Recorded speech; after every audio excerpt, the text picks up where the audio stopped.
Alfredo Figueroa, en Aristegui Noticias. Alfredo Figueroa, buenos días y bienvenido. ¿Cómo estás? Buenos días, Carmen. Un saludo al auditorio y un gusto estar aquí. Saludos a quienes nos escuchan en España. Estamos aquí transmitiendo en Internet y cualquiera nos puede escuchar en cualquier parte del mundo porque desde Internet se puede fácilmente transmitir este programa en España, en Estados Unidos, en Argentina y por supuesto en México. Así que bueno, saludos a quienes escuchan este programa en Internet en cualquier parte del mundo. Y sí, tenemos ahí contacto con diferentes personas que nos escuchan y ven a través de aristeguinoticias.com en cualquier lugar del mundo y tenemos este registro pues aquí en nuestras gráficas. Así que saludos al público internacional de este programa y desde luego a los que siguen esta transmisión desde México. Bueno, Ernesto Zedillo Ponce de León, expresidente de México, se lanzó con 11 cuartillas a renglón seguido, con una crítica muy fuerte en contra del actual gobierno, diciendo palabras más, palabras menos, que la cuarta transformación en realidad lo que quiere no es democracia, sino tiranía. Y hace un conjunto de señalamientos muy fuertes que le causaron risa al presidente de México. ¿Qué te pareció todo esto, Alfredo Figueroa? Me parece que el presidente de México está a muy poquitos días de dejar de ser presidente de México. Bueno, ya eso es un hecho. Bueno, formalmente. Sí, yo esperaría que definitivamente. Que se cumpla lo que la ley indica. Que se cumpla lo que la ley indica. Que termina su periodo y empieza formalmente a plenitud la primera presidenta mujer de México. Eso es lo que deseamos y lo que la ley indica. Es correcto. Hago la referencia porque me parece que un conjunto de cosas que se están sucediendo en el país y las reacciones ya finales de este presidente, pues a veces ya no parecen las de un, digamos, mandatario que reconoce lo que está pasando en su entorno y las cosas que su propio proceder ha venido provocando. Pero vale la pena volver a poner énfasis en que se trata días más, días menos, 13, 14 días más, del final de 6 años que creo que deberemos evaluar desde muchas perspectivas, Carmen. Empezando por qué es lo que ha dejado este periodo de López Obrador, con qué expectativa llega al poder y cómo lo deja y en qué momento deja a México. Y lo refiero porque tenemos un expresidente como Ernesto Zedillo, que llega además a la presidencia de México, entre otras cosas, producto de que en su partido, en ese momento el Partido Revolucionario Institucional, fallece el candidato original, es asesinado Luis Donaldo Colosio, y entonces el sustituto de ese presidente de ese candidato en ese momento es Ernesto Zedillo Ponce de León. Que en ese contexto iba a ser presidente. Que en ese contexto era evidente que iba a ser presidente, y eso también es parte de cosas que hay que conversar, porque en ese momento no tenemos un país siquiera con un órgano constitucional autónomo haciendo elecciones, porque en ese país todavía tenemos dudas serias sobre el padrón electoral, porque en ese país no hay equidad en la competencia política, porque en ese país del que se habla no hay democracia. Y lo que viene ocurriendo es un proceso de construcción política transicional para arribar a la democracia. Que ahora se desconoce.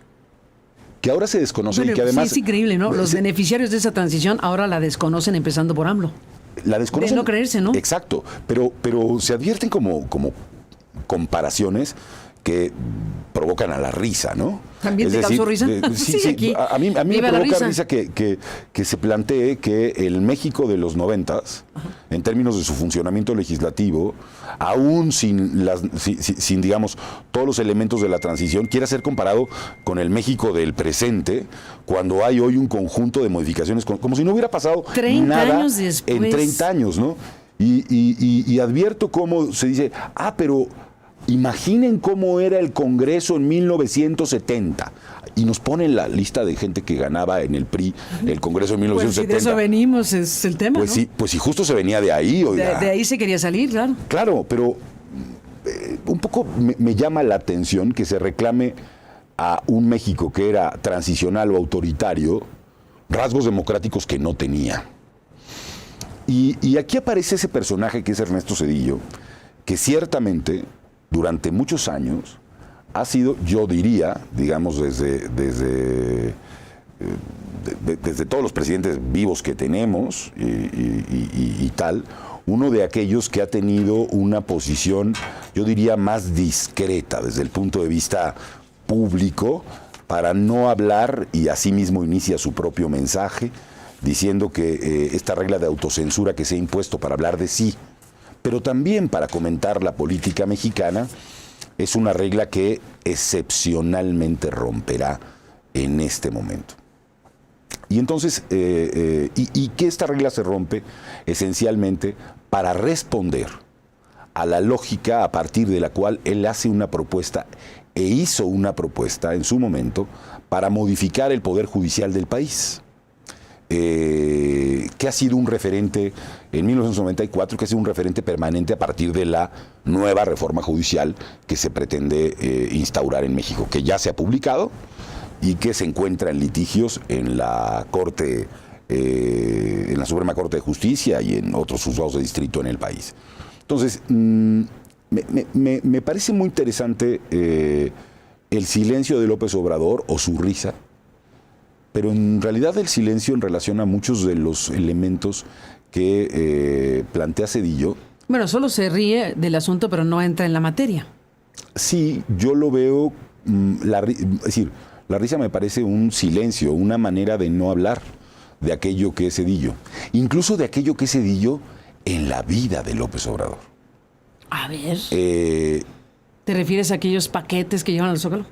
Me refiero a aquellos paquetes. ¿En Tabasco? Me refiero a una que era el tema de que alguien le hizo llegar al entonces opositor López Obrador, pues todos los documentos de la contabilidad paralela de la campaña de Roberto Madrazo. ¿Te acuerdas de aquello? Me acuerdo. Que se logró saber gracias a esos documentos que alguien le entregó a López Obrador, pues lo que había hecho Madrazo en Tabasco en su momento. Entonces, pues se le atribuyó esa acción al entonces presidente y a quien fue parte de su gobierno, Esteban Moctezuma. Yo creo que ¿A él se les atribuyó? ¿A ellos se les atribuyó? Yo creo que hay una historia no contada. Una historia no contada, pero fíjate qué buen punto traes, ¿eh? Una historia no contada de la relación entre Ernesto Zedillo y Andrés Manuel López Obrador.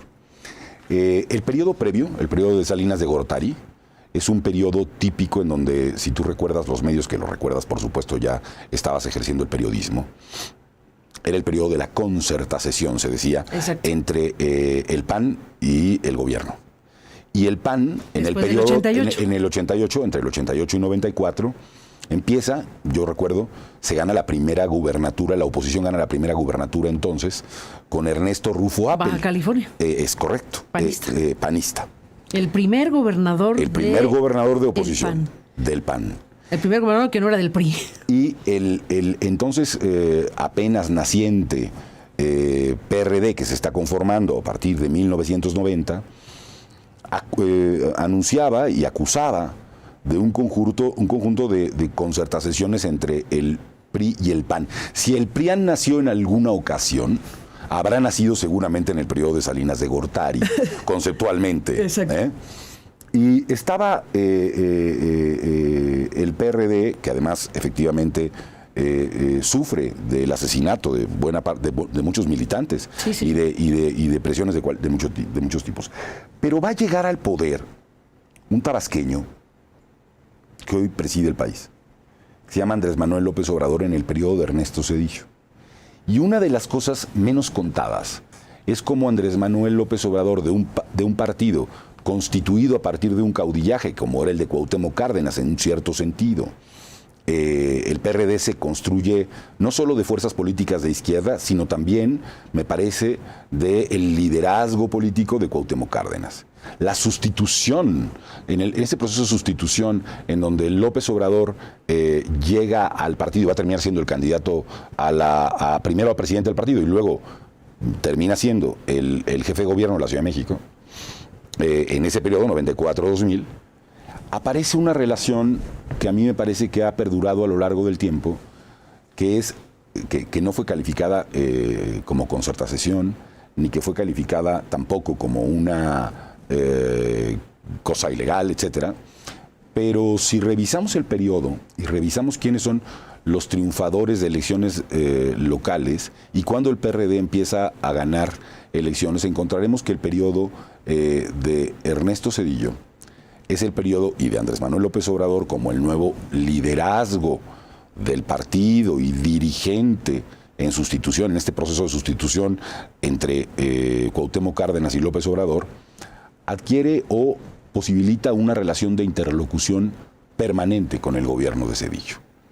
Y eso se puede advertir, por ejemplo, en personajes como Ricardo Monreal, que por cierto llega a ser gobernador en aquel momento, ¿no? El Ricardo Monreal, que era este muchacho gritón en los 80s, pero que ahora rápidamente hay un conjunto, en Tlaxcala hay un gobernador que también proviene del PRI y pasa automáticamente a formar parte de las filas del PRD, y entonces el PRD empieza a conseguir triunfos.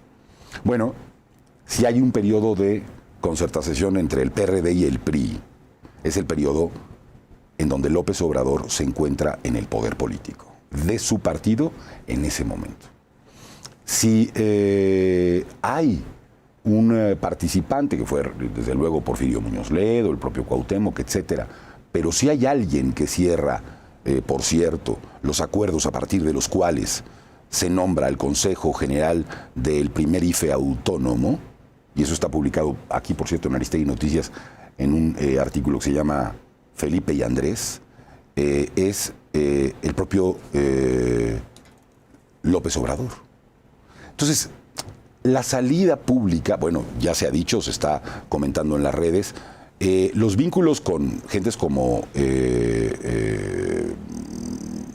Monreal, como el propio embajador en los Estados Unidos, Esteban Moctezuma, y como Juan Ramón de la Fuente, en fin, podríamos seguir con un conjunto de expriistas que hoy son obradoristas, ¿no?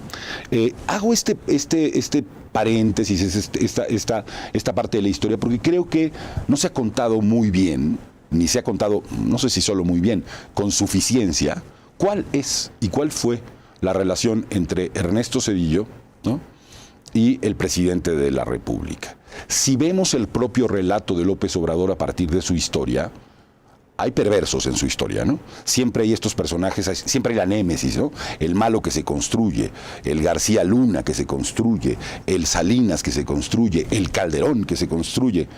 Pero si ha guardado silencio sobre alguien, ya no digamos el más reciente, Peña Nieto, con el que a todas luces hay, y me parece que hubo un acuerdo claro para llegar a la presidencia de la República, el otro personaje sobre el que ha guardado silencio, cuidadoso silencio, para no volverlo el personaje del malo de la película, es Ernesto Zedillo. De hecho, en la contestación que le da hoy, primero dijo que le daba risa el asunto de Zedillo y con eso zanjó, pero quien le da respuesta a Zedillo es, por un lado, Fernández Noroña, que hace una declaración sobre el tema de Zedillo y le hace una revisión histórica de lo que desde el punto de vista del actual presidente del Senado significa Zedillo. Es hoy en la conferencia matutina la persona que está encargada de esta nefasta sección del ¿Quién es quién y las mentiras? Es esa persona la que le responde al presidente Zedillo, no al presidente de la República, hasta donde me quedé de hoy. Bueno, algo miraba en las redes relacionada con esa respuesta, en donde la respuesta consiste en explicar cómo estaba conformado el Senado, sí, en 1994, ¿no? Uh-huh. Con otras reglas, con otro funcionamiento, con otro país, con otra institucionalidad. Bueno, por eso me sigue pareciendo algo que distractores absurdos que tratan de además partir de el desconocimiento de que estábamos en otro sistema político, en otro régimen, en otro proceso respecto del que hoy nos encontramos, ¿no? Pero sí creo que hay una diferencia notable, y independientemente de la opinión histórica que se pueda tener sobre Ernesto Zedillo, que ciertamente se pueden hacer valoraciones muy contradictorias, sí, de sobre muchos temas, del Fobaproa, de Chiapas, etcétera. Hay elementos, es una biografía pues multifacética que sin duda merece ser analizada, y el punto aquí es que ese personaje, pues efectivamente una pieza clave de un fenómeno transicional, de un proceso relevante en México, pues fue Ernesto Zedillo, es verdad.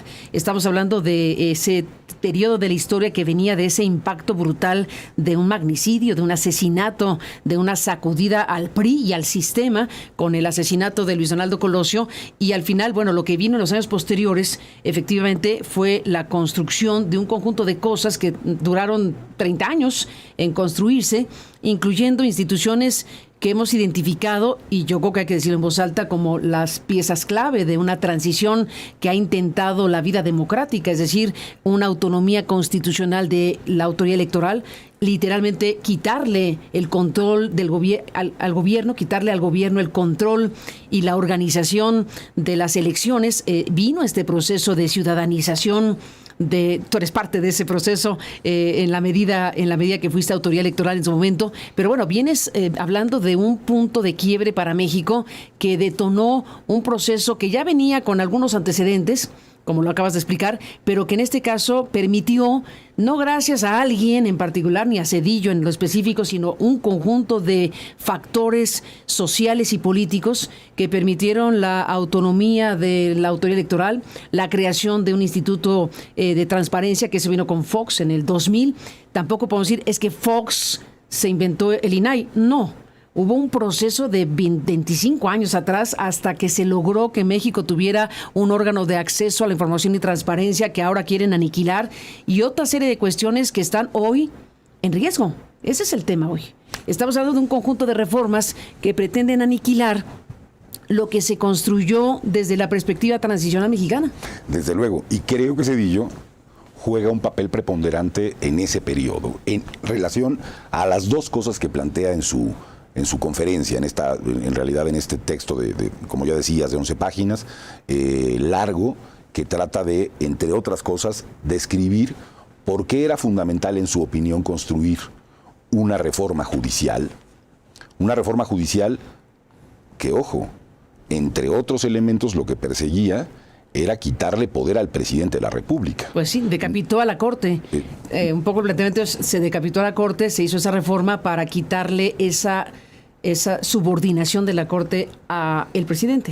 A ver. Ahora, ¿qué tanto lo logró? Bueno, hay que hacer el análisis que pasó con la Corte anterior y lo que fue pasando en los años. Por supuesto, y creo que hay evidencia suficiente, con independencia de que uno no se sienta satisfecho con lo que la Corte hizo durante el otro periodo, para contrastar con mucha profundidad cómo fue evolucionando la interpretación de la ley, la interpretación de la Constitución y la autonomía del Poder Judicial, con algunos logros. A ver, es que los procesos de transición, y esto habría que explicárselo, como diría aquel escritor famosísimo, me parece que fue Lyotard, no, me estoy equivocando, pero de explicarle a los niños grandes, estos que de pronto hablan de un mundo como si el mundo siempre hubiera sido igual, que se venía de un proceso autoritario. Totalmente. Y que lo que hay en un proceso de transición es la tensión que existe entre un conjunto de personas que quieren que las cosas cambien y otro conjunto de personas que quiere que las cosas López Obrador, se conserven. Entre otros muchos. En este cambio. En ese estaba López Obrador y muchos otros. Y Felipe Calderón.